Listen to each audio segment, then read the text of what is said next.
Now, I'd like to describe today's topic, which was character and success. I think everybody know what is success. Success तो जानते हैं आप लोग. आप जो पढ़ रहे हो अभी, क्यों पढ़ रहे हो? क्योंकि मेजोरिटी ऑफ लोगों का जो ड्रीम होता है वो इसी पढ़ाई से ही पूरा होता है और उसी को सक्सेस कहते हैं. वैसे सक्सेस के तो कई मायने हैं. कई बार ऐसा भी होता है आप पढ़ाई में कुछ भी नहीं हो, अच्छा नहीं की जिंदगी में और आप बहुत बड़े एक्टर बन गए, वो भी सक्सेस है. मनोज बाजपेयी कौन सा ये पंकज त्रिपाठी थे.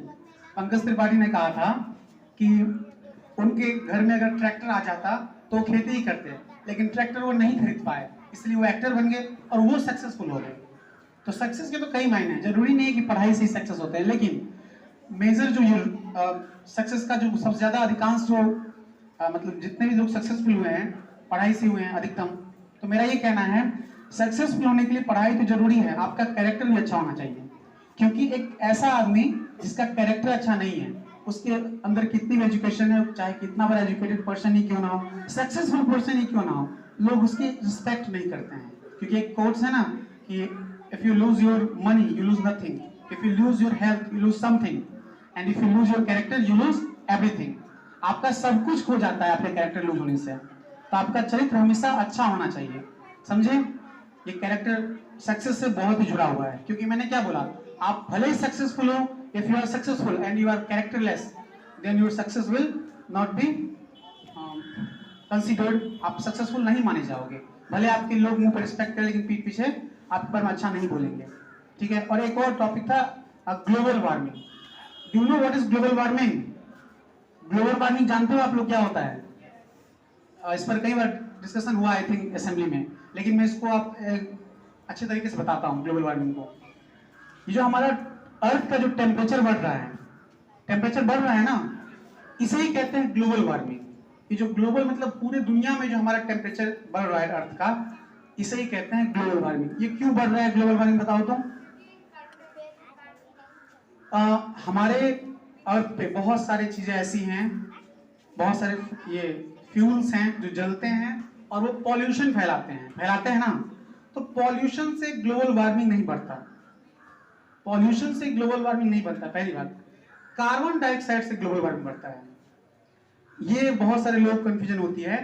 जो आपका कार्बन मोनोऑक्साइड है, जो आप कोयला जलता है, धुआं निकलता है ना, अगर आप पेट्रोल ऐसे जला देते हो या फिर किसी चीज में आग लग गया तो वो कार्बन मोनोऑक्साइड रिलीज होता है, उससे पॉल्यूशन होता है. ग्लोबल वार्मिंग नहीं बढ़ता. तो ग्लोबल वार्मिंग किससे बढ़ता है? कार्बन डाइऑक्साइड से. अब वो कहां से आ रहा है?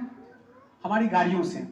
हमारी गाड़ियों से पहले कार्बन मोनोऑक्साइड निकलता था, बट इन्वेंशन के बाद कैटलिक कन्वर्टर लगा के उसमें से कार्बन डाइऑक्साइड निकाला जाता है और वही कार्बन डाइऑक्साइड पॉल्यूशन नहीं फैलाता, गर्मी बढ़ाती है. वो गर्मी बढ़ाता है. और आपने पढ़ा होगा कार्बन डाइऑक्साइड ऐसी चीज है, अगर वो बढ़ गया तो हमारे यहाँ सनलाइट आएगा तो, लेकिन जा नहीं पाएगा वो, और जब जा नहीं पाएगा तो फिर से टकरा के आ जाएगा.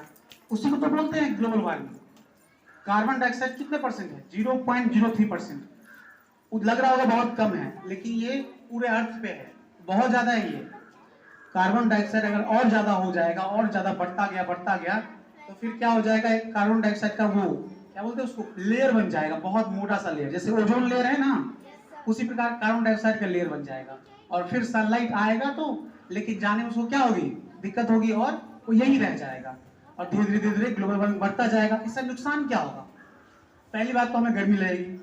दूसरा, जितने भी ग्लेशियर्स हैं अंटार्कटिका में, अंटार्कटिका है ना साउथ पोल में, वो ग्लेशियर्स, यानी कि ग्लेशियर किसको बोलते हैं, जो हजारों लाखों साल से जो बर्फ जमा है वो ग्लेशियर है.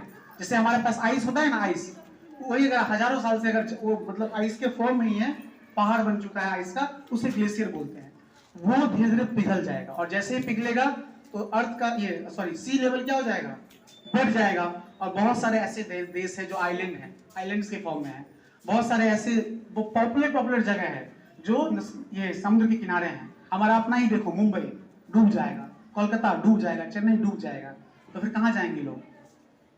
जितने भी सी के पास में है, ओशंस के मतलब पास में है, और ये जो बड़े बड़े देश हैं जो आइलैंड में ही है, यूरोप तो पूरा आइलैंड में ही है, इंग्लैंड भी पूरा मतलब समझो आइलैंड ही है, जापान भी है, सब डूब जाएगा. तो ग्लोबल वार्मिंग पे कंट्रोल करना जरूरी है कि नहीं है? तो इसका एक ही उपाय है हम व्हीकल्स का कम से कम यूज करें, यही हो सकता है। और पॉल्यूशन भी ना फैलाए, ये पॉल्यूशन फैलाएंगे तो हमारा लंग्स खराब होगा, उससे भी मर जाएंगे जल्दी लोग। Thank you.